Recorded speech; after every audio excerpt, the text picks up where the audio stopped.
Politics now on the bottom of the hour. New developments in the GOP debate drama as Donald Trump's campaign says he's not going to sign that letter of demands because he prefers to negotiate his terms directly with the TV execs. Well, we're going to look. I'll tell you what, on the debates, it's very interesting because I don't really care that much. I want a room, I want a podium, and let's get going because I don't really care that much. But a lot of the people that are candidates, who I respect many of them, not all of them, but I respect many of them, they felt it was very unfair because Hillary Clinton was given all softballs. I mean, she wasn't asked one tough question.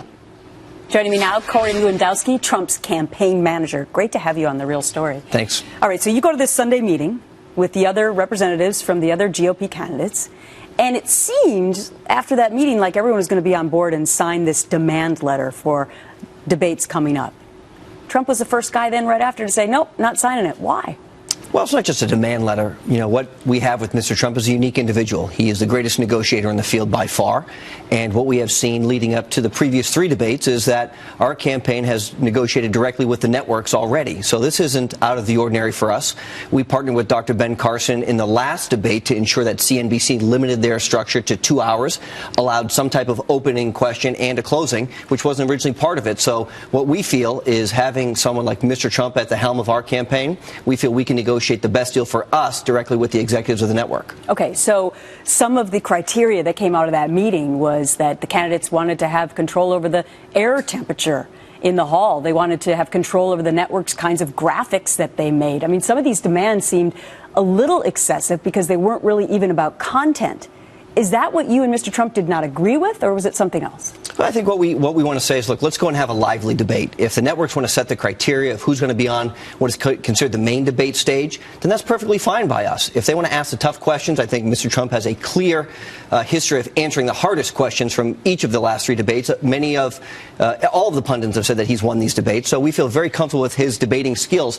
We don't care what the criteria is as it relates to the temperature in the room or what graphics are going to put up next to him. Let's go and ask the tough questions. Let's talk about who's going to be on that stage, and let's make sure those happen. Since he was successful in getting that other debate down from 3 hours to 2, what else might we expect from Mr. Trump for the upcoming debates? I think all we've asked for is, look, let's make it a 2-hour debate. I think the American people feel that 2 hours is plenty of time.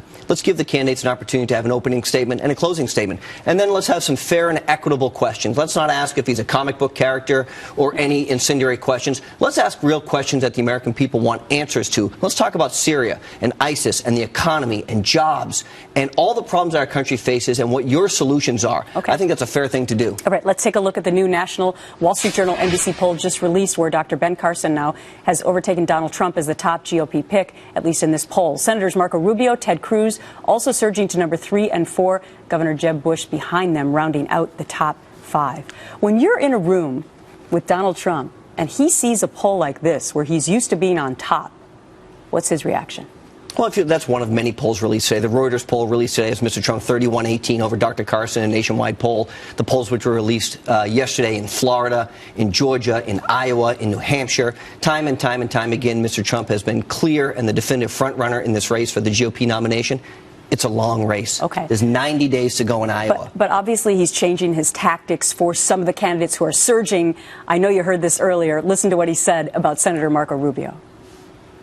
Marco doesn't show up to the United States Senate. He's representing the people of Florida, which, by the way, that poll just came out today, and I'm way up in Florida over everybody.